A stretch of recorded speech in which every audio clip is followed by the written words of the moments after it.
Hi hello नमस्कार friends. तर सर्वांना गुड मॉर्निंग फ्रेंड्स. तर बघा इकडे माझी आत्ताच देवपूजा करून झालेली होती आणि आज होता पौष महिन्यातील तिसरा रविवार, त्यामुळे मी आज लवकर उठले होते आणि देवपूजा करून घेतली आणि पौष महिन्यातल्या रविवारचा सूर्य काढण्यासाठी बाहेर आले होते. तर बघा इकडे मी सूर्य काढत होते, सूर्यही काढत होते आणि सूर्याला त्या दिवा लावून घेतला, गाजर बोर ठेवून घेतलं आणि सूर्याच्या काड्या ठेवतात आणि तांदूळ आणि साखर ठेवली. तर कोण कोण या पौष महिन्यातील रविवारची पूजा करते नक्की मला कमेंट करून सांगा. तर सर्वात अगोदर माझ्या चॅनलमध्ये कोणी नवीन असेल तर माझ्या चॅनलला सबस्क्राईब आणि लाईक नक्की करून घ्या. तर माझे व्हिडिओ आवडत असेल तर नक्की लाईक करून घ्या. तर बघा इकडे मी साखर आणि तांदूळ ठेवत होते आणि इकडे सूर्यालाही मी हळदी कुंकू टाकून घेतलं आणि त्यालाही पाया पडून घेत होते.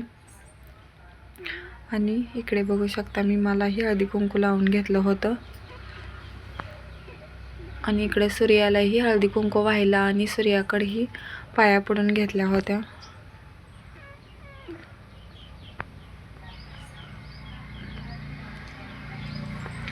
तर बघू शकता इकडे माझं हे काढून झालं होतं आणि फूल वाहिलं होतं. नंतर मी त्याच्यासाठी इथं मी गाजर आणि बोर ठेवलं होतं. तर हे आमच्या कार्टूननी उचलून घेतलं होतं. नंतर आबी आत इकडे ये करत होता, त्याचा स्कूलमधला स्टडी राहिला होता त्यामुळे तो मला बोलवत होता. तर बघू शकता मी इकडे त्याच्या स्टडी घेत होते सकाळी. तर तो मला विचारत होता एन फॉर काय आहे म्हणून. तर बघू शकता आणि आमच्या आबीचं अक्षर तर खूपच सुंदर आहे. नंतर इकडे पोहे बनवायची तयारी करण्यासाठी मी किचनमध्ये आले. नाश्त्यात मी आज पोहे बनवणार होते आणि भाजी शेवग्याच्या शेंगाची भाजी बनवणार होते मी आज. इकडे मी सर्व चिरून घेत होते खाली आणि आमचा आरूसुद्धा खाली मला सर्व काही चिरून देत होता. तर त्याची मध्ये नुसतीच गडबड चालू असते. मी काय करायला लागले की पाठीमागं येतो माझ्या.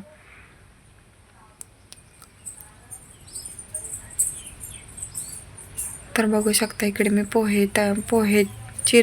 पोहे बनवण्यासाठी जिरे मोहरी टाकले तेलामध्ये.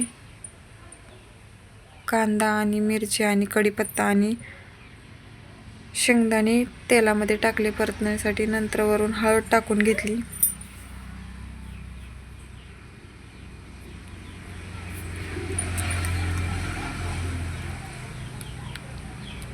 तर माझं बोलताना काही चुकत असेल तर सॉरी बरं का. आत्ताच मी पण यूट्यूब चॅनल चालू केलं आहे नवीनच. अजून मला एवढी बोलण्याची प्रॅक्टिस नाही आहे त्यामध्ये.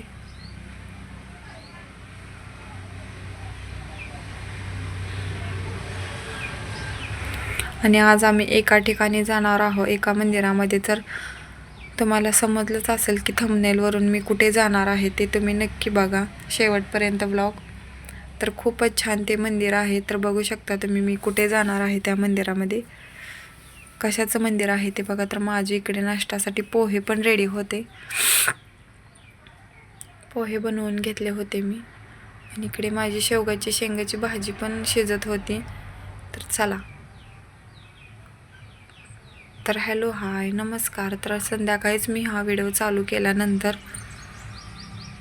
तर चला मग आपण जाऊया. बघा आता आपण कुठे जाणार आहोत.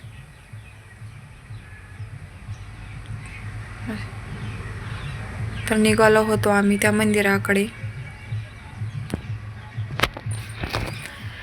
तर बघू शकता तुम्ही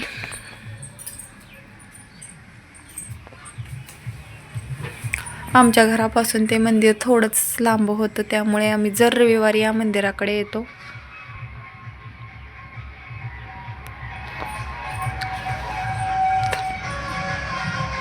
तर बघा फायनली आपण आलो होतो बाळूमामाच्या मंदिरामध्ये. तर खूपच छान वाटतं इथं आल्यानंतर, प्रसन्न वाटते. तर खूपच छान होतं हे बाळूमामाचं मंदिर. आणि इथे हे रोपे लावलेले आहेत ना पाठीमागे, तुम्ही बघू शकता हे झाडे.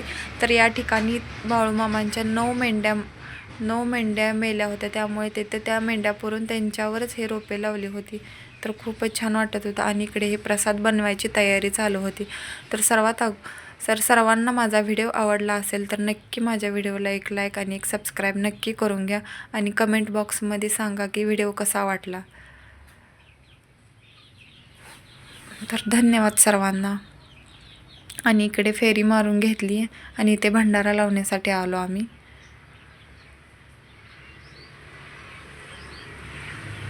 तर बघू शकता ते भंडारा लावत होते महाराज आम्हाला. आणि असं होतं आतल्या मंदिरामध्ये. तर धन्यवाद.